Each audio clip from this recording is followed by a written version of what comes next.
দীর্ঘ সময় ধরে জাতীয় দলের বাইরে একসময়ের বিশ্ব অলরাউন্ডার সাকিব আল হাসান।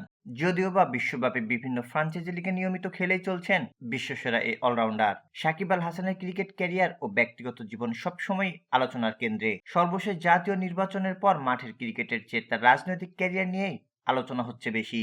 রাজনৈতিক পট পরিবর্তনের ফলে সাকিবের ক্রিকেটীয় ক্যারিয়ার অনিশ্চয়তার মধ্যে পড়লেও রাজনীতি নিয়ে নিজের অবস্থান নিয়ে এখনো অনড় তিনি।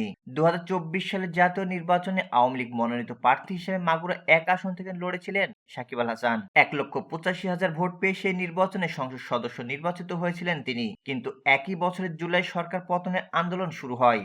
৫ আগস্ট গণ অভ্যুত্থানের মাধ্যমে শেখ হাসিনা সরকারের পতন ঘটানোর সময়টাতে অবশ্য বিদেশে ছিলেন সাকিব আল হাসান। কিন্তু সেই সময় তার নামে বেশ কয়েকটি মামলা দায়ের করা হয়। শুধু তাই নয়, হাসিনা সরকারের অংশ হওয়ায় জনরোষের মুখেও পড়েন তিনি। তবে ভবিষ্যৎ নিয়ে এখনো আশাবাদী সাকিব। এমনকি স্বপ্ন দেখেন দেশে ফিরে নির্বাচনে অংশ নেয়ারও। ভবিষ্যতে নির্বাচনে অংশ নেবেন কিনা এমন প্রশ্নের জবাব বিশ্বসেরা এই অলরাউন্ডার রাজনীতিতে সক্রিয় হওয়ার কথা জানান। এক সাক্ষাৎকারে তিনি বলেন, হ্যাঁ, নির্বাচন কেন করব না? নির্বাচন তো অবশ্যই করব। এটা নিয়ে আমার মনে কোনো সংশয় বা সন্দেহ নেই। ইনশাআল্লাহ আমি আমার জন্মস্থান মাগুরা থেকে নির্বাচনে লড়ব।